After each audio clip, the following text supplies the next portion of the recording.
Cool. Okay. Hi, everybody. Thanks for coming in. I am Haley Wood with the National Farmers Union. On behalf of the local food safety collaborative, I'm a food safety project coordinator, and we're joined today with Audrey Dobson-Maliangos.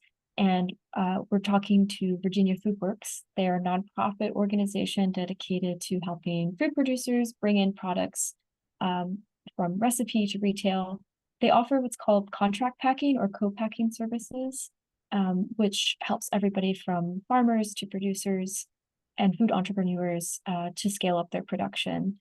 So today, Audrey's going to talk to us about her many years of experience in the food industry. She has worked as an executive chef and pastry chef and is now executive director of Virginia Food Works. So we're really excited to have her today. I'll share some more things about local food safety collaborative at the end, and we'll also have time for questions at the end. But I'm really excited to have everybody in. Audrey, I'm really excited to have you here as well. Thank you so much for being here today. Thank you so much, Haley, for inviting me. I'm really excited to talk to everybody about what I do. As Haley said, I have been in the food service industry for about 40 plus years. I'm really aging myself telling you guys that. um, before doing Virginia Food Works, I worked at Liberty University, and then other places in the industry have been major hotels, um, corporations, and I was also a private caterer for a little while. And then as I was raising my kids, I did a food program in my home run family daycare. So those are some of the things I did related to food service. And so now I get the opportunity to talk to you about canning and co-packing with Virginia Food Works. Thank you. So I'll go ahead and do you want me to go ahead and get started? Yeah, I was wondering, I really enjoyed our conversation before we got into the webinar just about your background leading to Virginia Food Works. And I was just kind of curious before you start, if you wanted to tell us maybe a little bit about Virginia Food Works and kind of what drew you to it just because of your background and, long, long winding years down the food industry. Mhm. Well, one of the things that has always interested me is being part of the community and utilizing my food service experience to assist people, teach them ways to be more economical with purchasing foods or sharing my education and culinary programs. And not only that, but I have a home garden and and I've done that since my kids were little. It was a way of, you know, preserving the food that we were growing in our backyard, and it was also a way of curbing our grocery cost. Um, and so when I saw this position available and saw the different dynamics of it, being someone in the food service industry, um, wanting to help people, teach people different aspects of food safety, ways to be more economical in their business practices. I just really wanted to bring all of the experiences that I've accumulated over my 40 plus years in the food service industry into this position, and also bring it into other community outlets. Yeah, amazing. Well, thank you. Thank you for sharing that. And I'll let you take it away with your presentation and Okay, maybe come back in if I've got questions and if others have absolutely, questions. absolutely. Cool. Okay. Thank you.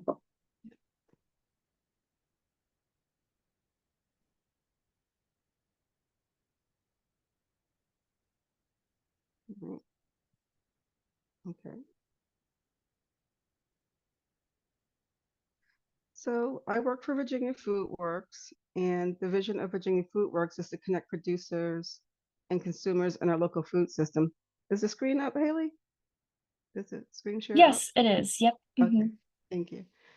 Um, we do this by providing a place where the farmers and small business food entrepreneurs are assisted with producing value-added foods. Um, this increases the opportunity for Virginians to produce and consume local foods, grown and produced in Virginia. So one of the statistics about Virginia is about 80 to 90% of the food grown in Virginia or produced, the value added foods produced in Virginia are not sold in Virginia. They're sent out of state to other states and communities.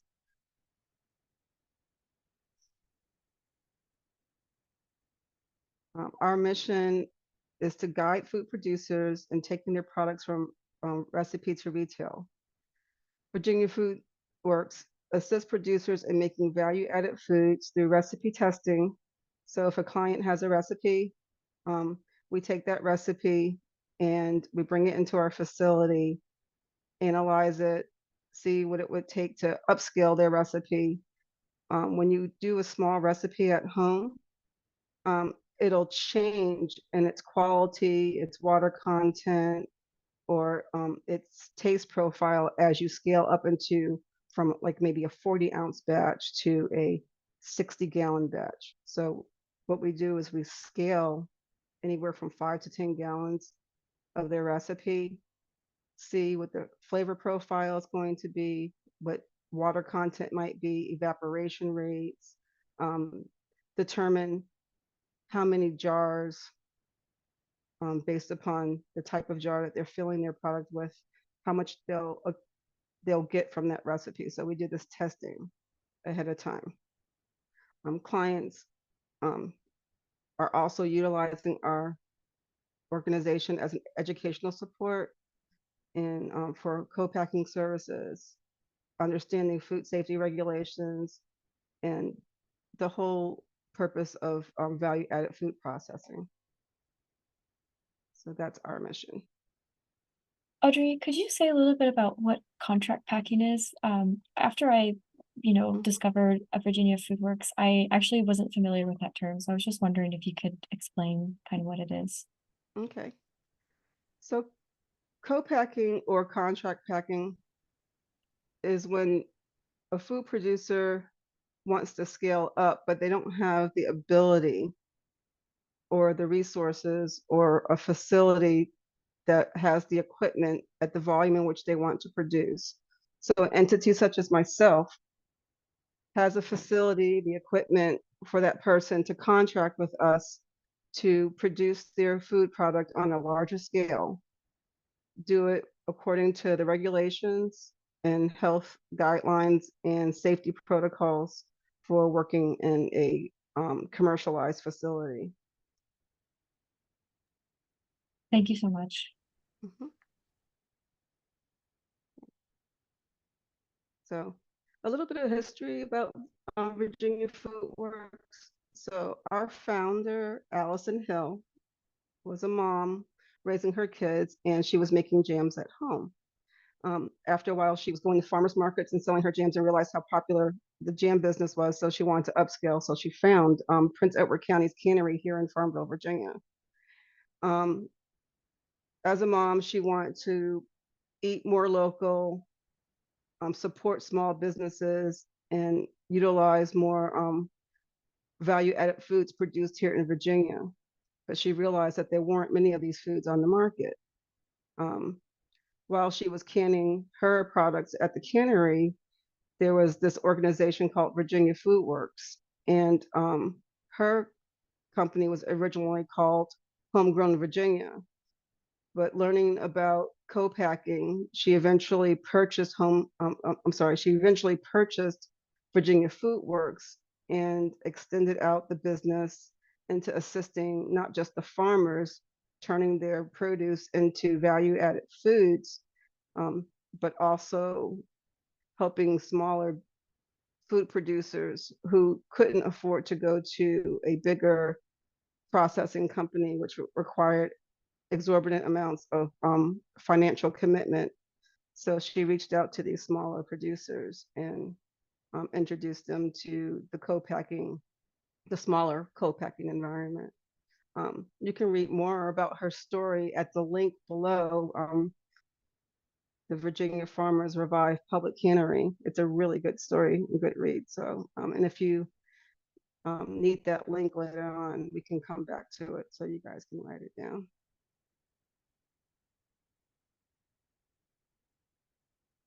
So I just kind of briefly told you about co-packing, but again, co-packing is an agreement to process and package a finished product to sell for retail. Virginia Food Works is certified as an asset and acidified foods manufacturer. So we do things like sauces and jams, hot sauces, which is a really popular thing right now. But in addition to that, we can also do dry packaging for things like tea blends, spices, and we have quite a few clients right now, along with their hot sauces and some of their other products, who are adding in things like spices and tea blends as part of their website or offerings on Amazon and other places, and also at the farmers market. Um, so I'm sorry. We utilize approved recipes to process and package for our clients to turn their recipe into a value-added food. So what exactly is a value-added food, you might be thinking? So um, any agricultural product that is changed into a sauce, a bread, a dried food, frozen, those are value-added foods. Typically, produce comes from a farm or from a garden, and once it decays, it's no longer usable, it goes for compost. So a way of utilizing excess produce that can't be sold is turning it into another food product that can sit on the shelf and be stable for a long period of time. So they're called value-added foods.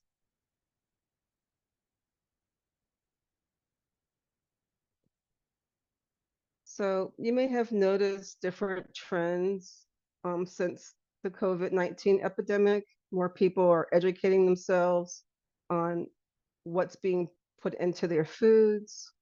They're trying to eat more local and finding different ways of feeding their families in a more healthy way and in a more economical way. There's been an increase in people growing their own gardens at home and also canning their own foods. And this is actually a financial benefit. It allows for you to know where your food is coming from, and also it's cost-effective way to not pay the increasing prices that we're all experiencing in the food markets. Um, so having a place to take your foods, like a place like a cannery, is a benefit. You may not have the space, or if you have a large garden, or if you buy from a food auction, you can take large quantities of food to a place like a cannery, which is what we operate out of here in Prince Edward County, Virginia. Um, People in the public can actually utilize the facility to bring large quantities of produce in, um, cook it in large kettles, can it, and then have it later on during the winter months for consumption, and not have to rely on retail sources for specific food items. Um, Small batch producers entering the market. Um, People have discovered that during this pandemic that they like to go into business for themselves, and they went home and cooked and decided, hey, I could actually market this. So a lot of people were producing their own tomato sauces or Bloody Mary mixes or hot sauces or apple sauces, and start jarring them and selling them in their little markets. And so this is another food trend that's happening right now. And it's been very profitable for some people.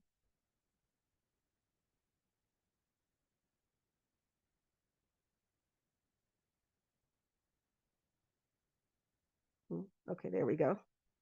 Um, so sometimes when you're entering into a business, there are challenges and roadblocks that people come across.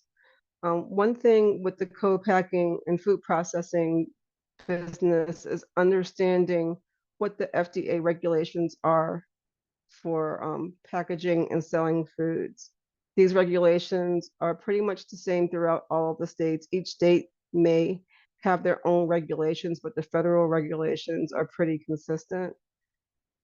So we navigate our clients through the FDA regulations to get for them to understand the regulations that have to be followed when canning food products to sell to the population.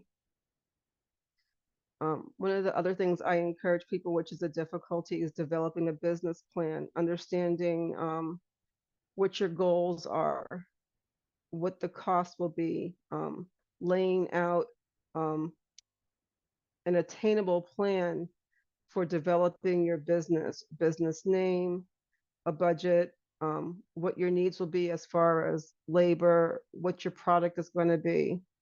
So these are things that we can assist our clients with when they're developing their business. Also, understanding good manufacturing practices. Sometimes people go and don't understand that they have to be organized, and laying out different plans and processes for running the business. And there are a lot of good resources online for developing good manufacturing practices. The FDA at their website has a plethora of information for teaching, and we utilize some of that information to share with our clients. We have all sorts of links that we can share with our clients to put them on the right track and understanding good business practices for running their business. I think the biggest obstacle that people have is understanding the financial part of developing the business. Having a good idea of what you are going to spend to start the business, to keep the business maintained, and then also for expanding for the future. So one of the good things about co-packing is it eliminates the ability of having to have your own facility. It takes that cost of having your own brick and mortar business. You're utilizing someone else's facility and their equipment, possibly their labor and overhead expenses. Generally, a co-packer will develop a per hour cost for utilizing the facility. For Virginia Food Works, we also offer workers' compensation insurance and liability insurance, along with our per hour rate for processing for farmers and for clients. And then once you've had a recipe developed, so a lot of people will develop a recipe in their home and they'll have friends and family tell them, oh, this is a really good recipe. You really should sell this. This would be a great thing to sell. So it's not as easy as that. There are regulations around making sure that the recipe is approved and shelf stable and safe for public consumption. So they have this thing called a process approval or a process authority. And this is a entity that will take the recipe, analyze it, and show you the parameters for producing that recipe safely and for it to be shelf stable for a period of time. And then the other consideration is scaling the recipe into a higher volume. So a lot of considerations for that process. When scaling, you have to consider evaporation rates, the taste. If I have a recipe that tells me to put a teaspoon of salt into it, when I scale it up, scaling the salt up would increase salt level. So you might scale the salt down or scale spices down. Also, scaling up might cause the pH level to change. And so you might have to add some more acid or add less acid. So there are these different considerations for the recipe that a lot of people don't realize when they're looking to produce their recipe to the public and for retail or even for farmers market. So, and then the other challenge is the label requirements if you're going to sell retail. If you're selling in the farmers market, the regulations are usually by whatever the state cottage laws are.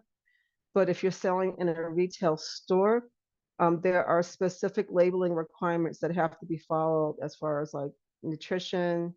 The label has to contain the amount of solid product in the jar along with liquid, or if it's just a um, solid product or a fluid product in the jar, it has to state what the ounces and the grams are. Uh, it also has to state what the allergens are, and then the ingredients by volume. So this is one of the most challenging things I think that people have, because there are so many particulars to the label and understanding all of the requirements. So reading over the regulations very carefully, being very organized with patterning a recipe according to volume based upon labeling is one of the things that I suggest to my clients when they're putting their labels together. So if they list the recipe in the order of which the volume is for their labeling, it makes it easier to develop their labels. So these are challenges that people have. Are there any questions in regards to other challenges, maybe, Haley? I think this is a really great start. This is the first time I've heard about processing authority because I've never been on that side of having something developed, but I'm glad you brought up all these things. I really just had an open-ended question about what some of the common challenges are, but I'm sure that people will have questions by the end. So feel free to keep going. This is amazing. So these are the services that we provide at Virginia Food Works. We offer sanitation guidelines. So when our clients are in the facility, there are processes that we have to use for keeping our facility clean, and we educate our clients on all of our sanitation guidelines. Also, the food processing regulations. So everything has to be recorded. So here's a scenario. If I'm making applesauce, I have to record every step of what I did in processing the applesauce, from washing the apples, actually rewind, from receiving to washing to chopping to cooking to pouring into jars and labeling. I have to keep a record of time on those things, and have detailed information. And this is um, used for tracking if in case there was an emergency on someone getting sick or something like that. But we're really good about following all the processes to prevent people from having any kind of issues with the food that we're processing for our clients. We provide a checklist of the necessary steps that are required to process the food. So prior to our clients coming in, we have a discussion with them about what we will do on our processing day, especially our first time clients who have never been in the facility before. We have a really thorough conversation about their recipe. We talk through all the steps of the cooking process. And then once we understand how the client would like their recipe to be executed, we also go through what we call critical control points. And this is part of what we receive on the process approval letter. It itemizes what temperature the food product needs to be when filling the jars, and also itemizes the temperature that the product has to be when it's finished cooking, and then also what the pH testing on that product needs to be. So pH is the ability to determine the acidity level of the food item that's going into the jar. We specialize in acid and acidified foods. So an acid food would be a food that already has a pretty high percentage of acid in it, and those foods are not really regulated. They are exempt, so they can be processed pretty much by anyone. But acidified foods, things like cucumbers for making pickles, let's see, canning corn or carrots, or foods just that don't have acid in them, those would be acidified foods, and we have to follow the process approvals and confirm pH levels on those foods so they are shelf stable and safe for public consumption. So we do the pH testing for all of the foods there and keep record of it. We assist our clients in scaling their recipes, and we also navigate through the FDA regulations. And also here in Virginia, we're regulated under VDAGS, Virginia Department of Agriculture and Consumer Services. So um, we navigate our clients through all those processes. In addition to processing for our clients, we have partnered with a um, food distributor. So not all of the ingredients come from a farm. Sometimes our clients will need additional ingredients for processing the recipe, such as sugar or vinegar, pectin for making jams. So we partner with purveyors that provide those ingredients, and we have the ability to order bulk items for our clients, or our clients can source from local retail operations if they choose to do so. But we do have that partnership where our clients are able to source from a food purveyor. And then we assist them in our relationship with a jar and container company. We resource our jars from Fillmore containers. Um, we house in our facility 3 major jar sizes: a 9-ounce jam jar, a 5-ounce woozy bottle, which is used mainly for hot sauces, and then a 12-ounce barbecue bottle, which can be used for vinaigrettes or barbecue sauces or other products. Those are the major jars that are utilized, but then there are also clients that make marinara sauces, and they'll use a 32-ounce jar, and they can source that from Fillmore. So we assist them with that as well. And then some clients who are new, most clients when they come on board know where they want to market their products, but some are not sure, and we consider what the client is producing and make suggestions for places where they can market their items. A lot of our clients sell at farmers markets, but we also have clients that sell in retail operations. We have Food Lion, Farm Fresh, Kroger, Amazon Marketplace.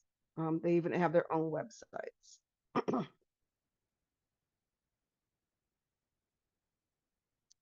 Right. And so some additional services, we provide guidance on the process regulations. We provide the facility and the processing equipment, which I'll show you some more of later on. Our staff is acid and acidified manufacturing certified. So there always has to be someone in the processing floor that is certified during the processing of the food product that our clients are making. We also have batch coding.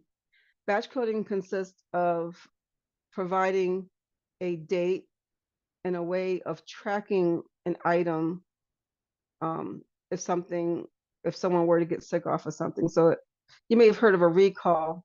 So those products will have a number on it stating when the item was made, a facility number, possibly a Julian date, so the day of the year in which the product was made, and then additionally the year. So a lot of products that are in retail, most people don't know, but some of that stuff is housed in a warehouse for maybe 6 months to 2 years before it hits the retail shelves.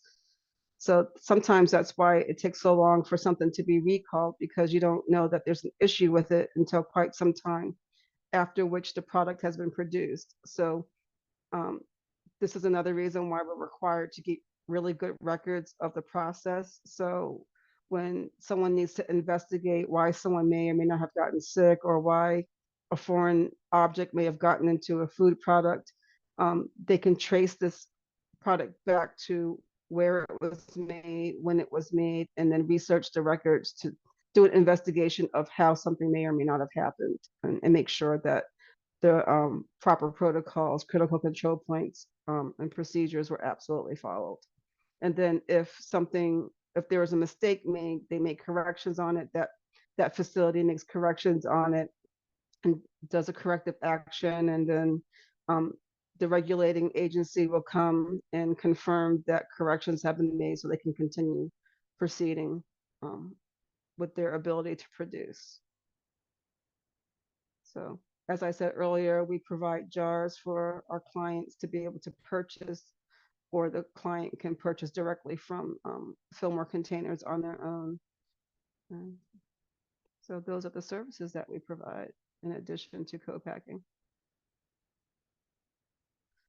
So, we are regulated by the Virginia Department of Agriculture and Consumer Services and also by the FDA.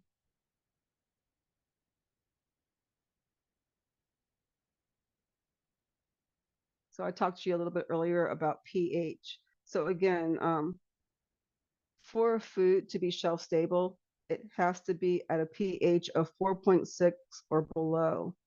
Um, Low acid foods, again, are use a process approval, which does a scientific evaluation of that food item to determine whether or not that food item is at an acidity level to be shelf stable for a year or more on a shelf. So anything that is packaged must be at a acidity level of 4.6 or below.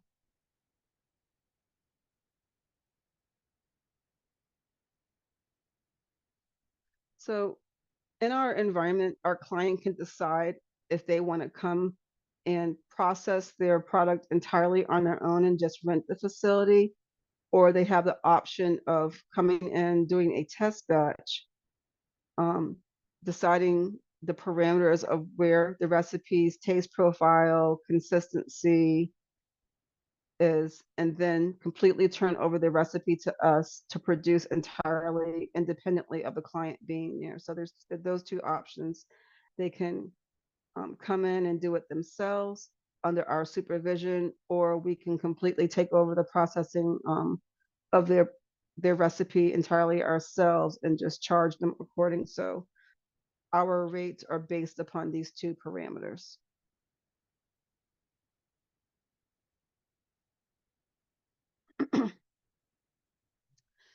These are the processing authority agencies that we recommend to our clients for having their recipes evaluated.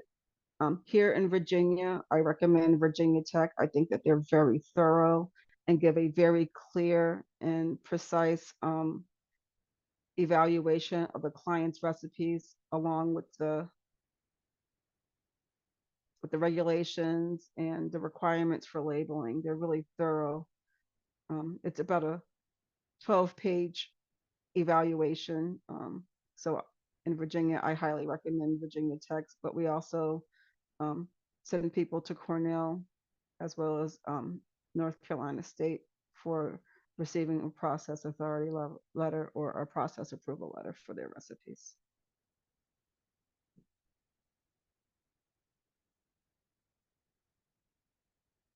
So what products are we able to make in our facility? Again, we produce acid and acidified foods. So this includes things like marinara, salsas, fruit products, dressings, condiments. Very rarely, but we are able to process some refrigerated or frozen products, but that really depends on the product's acidity. So that's really on a case by case basis.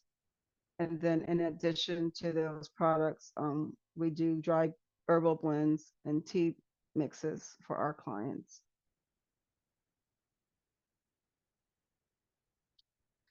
Here are some of the different types of equipment that we have in our facility. Um, the machine here is a blancher. So if you had tomatoes and you want to remove the skins from them, you put it through the blancher, it heats them and causes the skins to burst, and you're able to peel the skins off. We have 7 kettles in our facility, a 20-gallon, a 30-gallon, 4 40-gallons, and 1 60-gallon kettle, which is pictured at the bottom of the slide. And then also on the right-hand side of the slide is a Roboku. You're able to put fruits and vegetables through there, and it dices and slices. um, not pictured. Sorry about that. My finger's going too quick here. In addition to that, we also have a pulper. So what we do is we take apples and we put them in a steam kettle, um, steam them until they're at a really soft consistency. And we do this skin, seeds, stems, and all after it's been washed. And then after it has been steamed, we put it through a food pulper, and the pulper separates the stems, the seeds, and the skins from the pulp, the fruit pulp. So I really like the fruit pulper. It's one of my favorite machines in the facility, and one of the reasons why I like it is I can take 100 pounds of apples and cook them and pulp them in that machine, and I will end up with 97 pounds of pulp because the pulper will separate the skins and the seeds and the stems really efficiently, and it creates less waste. Audrey, there's a question from somebody here. At Virginia Food Works, are the co-packers or entrepreneurs using the equipment themselves, or do staff members operate the equipment usually? We operate the equipment ourselves. Um, there are independent rental. We have one rental client right now that's independent and is able to come in and utilize the equipment on her own, but that's very rare. Um, Mhm. she went through extensive training and ability to be able to do that. But we had more rental clients like that in the past, but we shied away from it because of for safety reasons and also for sanitary reasons. We want it. People weren't always really you know, detailed and making sure things are clean. So we Yeah. eliminated that process because we are really passionate and particular about making sure that all the food that leaves the facility is safe. We also had it before where people could come in and use the facility, do their own record keeping, but we also found that people were very lax and their record keeping, and the regulations from the FDA are very strict. So we Mhm. really eliminated the ability for people to come in and utilize the equipment on their own and also do their own record keeping. And just the one client that we have that does that on her own right now, we know that she's very particular and responsible. So Gotcha. our staff um, guides each client that decides to be there in processing their own product with utilizing the equipment. Gotcha.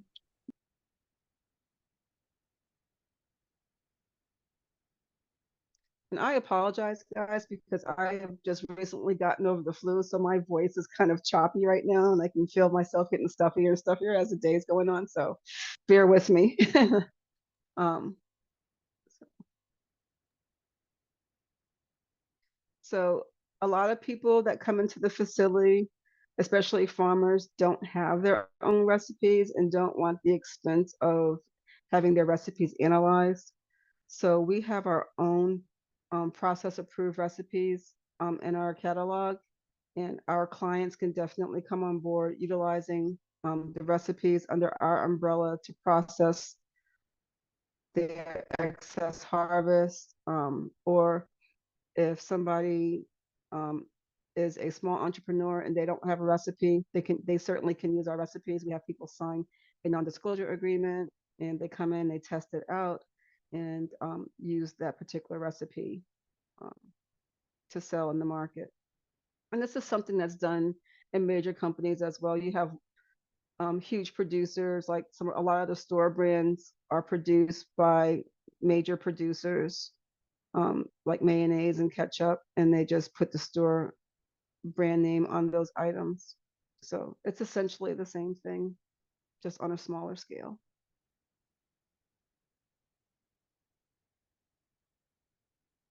So this is a list of the different recipes that we have available to our clients to utilize that have process approvals on them.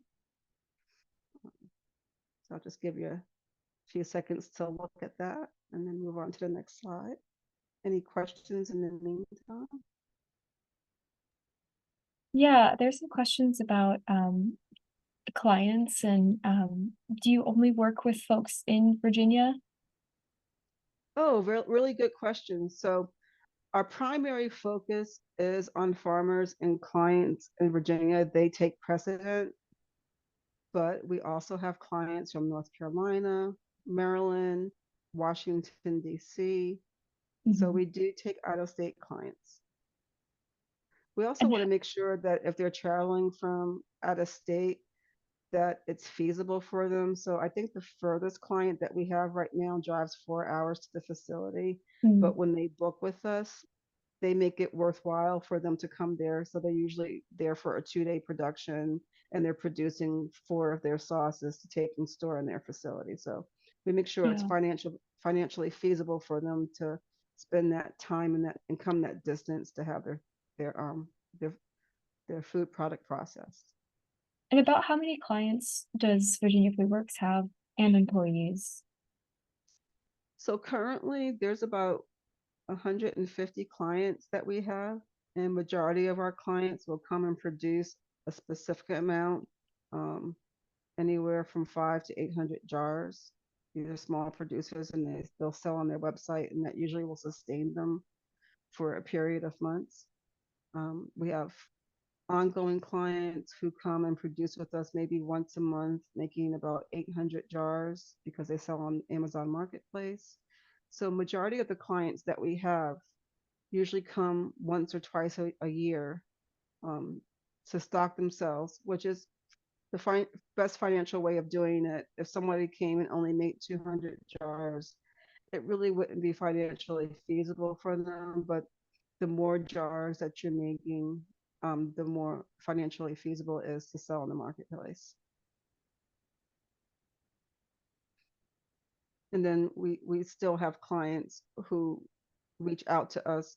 So clients are consistently coming on board, and then there are other clients who it just didn't work out for them. So, or they've expanded their business and have moved on to a much larger producer. So we're Hmm. a starting point for a lot of clients.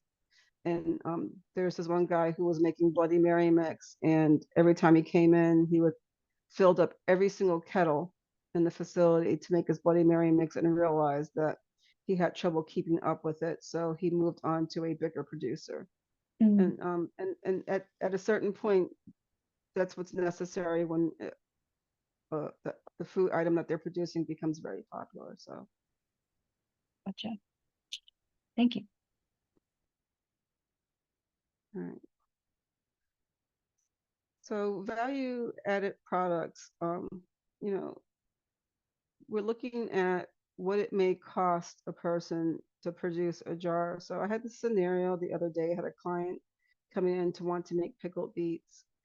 He was a farmer, and he has about 50 bushels of beets in cold storage right now that he needs to turn into a value added food because um, he's already sent what he needs to send out into the marketplace. So we ran a scenario of what it may cost him.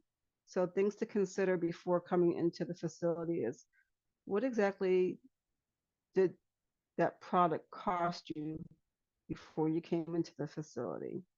One of my recommendations for him was, prior to sending all of his produce to retail, was, if you know that you're going to have a percentage of your product not go for sale, to price your retail items as if you were selling that excess product.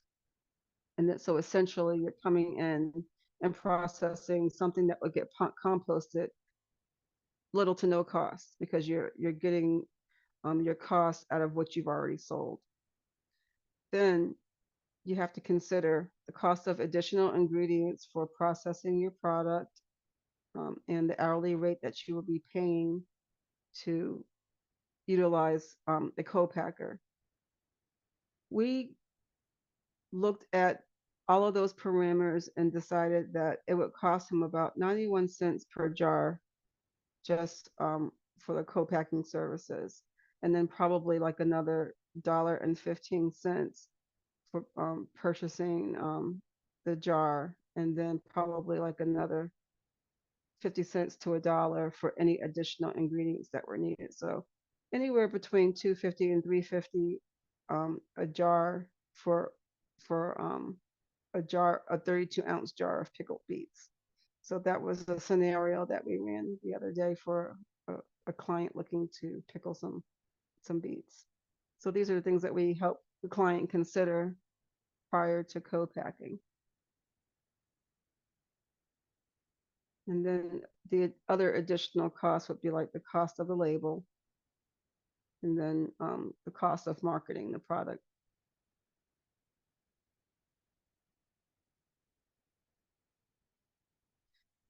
And so here are a few of our vendors. Um, we make John's Worcestershire sauce. He has two varieties. He has um, his regular and his non-gluten um, product, and then Nona's marinara sauce. And I know that the one in the middle is a little difficult to see because her print is small, but this is Miss Marcy. She's a fairly new client of ours. She produces different flavored apple sauces. And then we also have Hurricane Mike's, who produces a line of hot sauces and rubbing spices. So, so I think that's the end of my presentation. And love to hear some questions, answer some questions. Amazing. Thank you so much, Audrey. It is so fascinating to hear about facilities like this. And I'm in Texas, and I'm sure a lot of people tuning in are also just like marveling at all the services that you guys provide as basically a food hub for people to come in and take product and make it their own. So I'm just so glad that you've really dived in. I know there's people that have a lot of questions, and I have one question before we get to audience. I just, was curious about what kind of trends you foresee with community processing, because I think anybody who knows a little bit about canning history knows that canneries and group processing facilities are far and few between this year or in the last few years. So do you foresee things increasing? Is there a demand? I guess in your eye, how do you foresee trends in community canning and co-packing? Well, like I mentioned earlier, since COVID happened and more people are starting their own businesses for themselves, there is a huge demand for a facility such as this and also other cooking hubs. I mean, even outside of the co-packing, people who are doing food trucks, um, there is going to be a huge demand for these contracted kitchen facilities and all these, and also co-packing facilities, and not just on the business front. A lot more people growing their own gardens or going to auction to buy large amounts of fruits and vegetables because they are really very concerned about additives going into their food. They want to have more control over their food sources. So I really see the need for facilities such as ours to continue being in demand. Here in Virginia, I know just here in our county that Longwood University is going to be doing an educational food hub, and it's going to have the ability to teach their students in a kind of like a pseudo environment on what a food hub is, and it's going to educate them. So even Yeah. at the college level, universities are seeing the need for this. So I Mm. really do believe that this is going to boom. Yeah, we're really interested in the food hub models. And I want to get to a few audience questions here, because this is a big impediment. It's like, what is the funding model? Do you rely mostly on grants or fundraising to do a project like this? So Virginia Food Works is a nonprofit organization, and our facility does run on grant. We are looking to improve our infrastructure right now. So we applied for a grant through the Virginia Department of Agriculture to improve the facilities, equipment, and do some infrastructure improvements as well. And we're hoping to hear an affirmative yes on that. It's going to be Mm. about it's about $50,000 that we're looking for to improve equipment in the facility. And also, we're looking into other grants moving forward just to help with workforce. Someone did ask the question earlier, and I just realized I didn't answer it. But our workforce um, kind of goes up and down. So our workforce is really dependent upon what is needed on a case by case basis with each particular client. Right now, there's four of us, but we employ people part time on a per diem basis if we feel that more workforce is needed for a particular project. So there's two certified people right now and three workers, but we hire other people on an as needed basis depending upon the needs of the client. But the client Mm. can also bring in their own workforce. So that's why I said earlier that our rates vary based upon the needs of each client. So yeah, so that it kind of depends on seasonality, then you would say, based on Mm-hmm. production. Okay. Yes. And some people had questions about batch size at the facility, and kind of like the minimum and maximum volume that could be produced.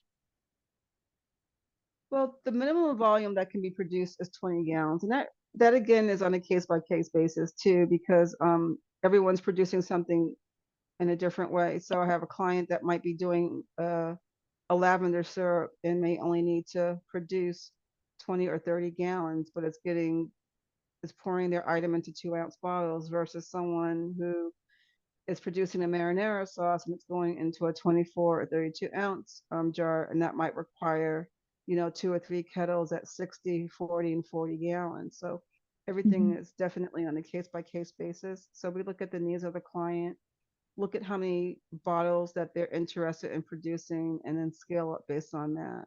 So, and we'll use multiple kettles for different recipes.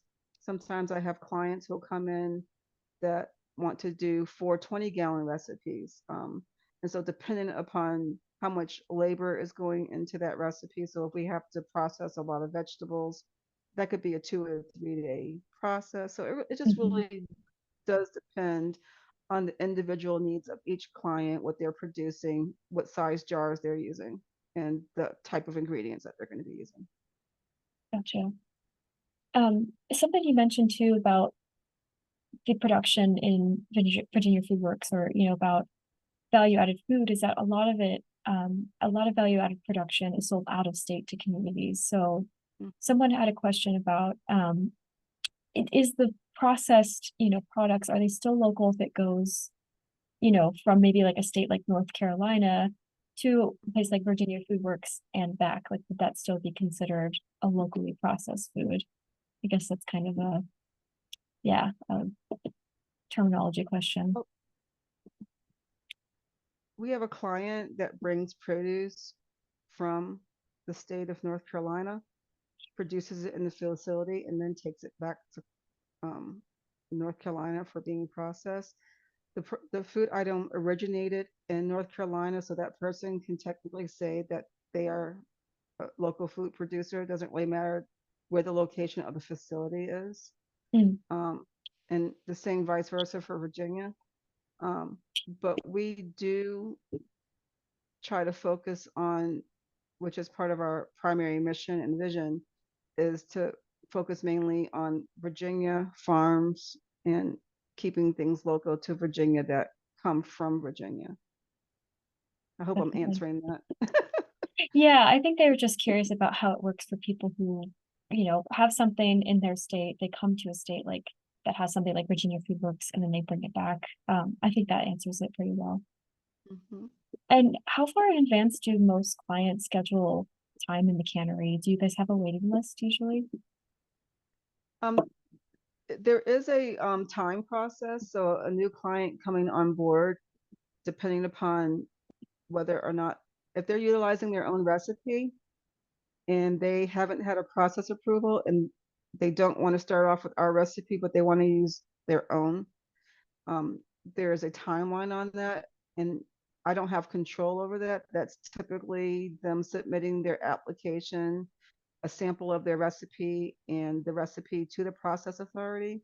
And depending upon how busy the process authority, it could take a week, it could take 2 weeks, it could take a month. So um, that's the very first thing that they definitely want to do if they want to utilize their own recipe, is Mhm. immediately get a process approval.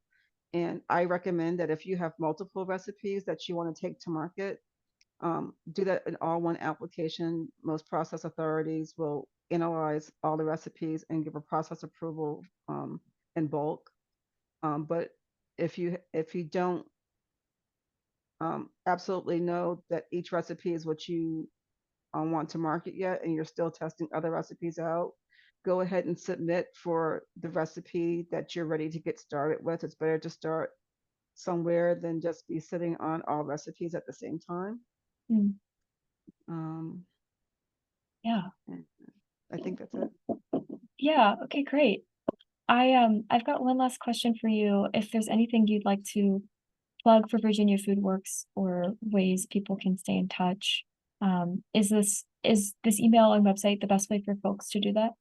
The email and the website are the primary ways of reaching out if you want to contact us. And if you want to support our cause, you can go to our website and donate, which assists other farmers and other business entrepreneurs in realizing, taking their recipe to retail. Amazing. Well, thank you so much for being here today. I feel like I still have so many questions about how something like this works, and I know that we'll definitely be in touch after this, but thank you so much for being here today and Definitely anyone out there that has questions, definitely reach out. You can go to the website and fill out the email inquiry and it'll come directly to me. awesome. Well, thank you so Thank much, you so Audrey. This much. has been just so educational, and thanks everybody else who's tuned in. If you have any questions, again, you can follow up here with Audrey and their team at Virginia Food Works.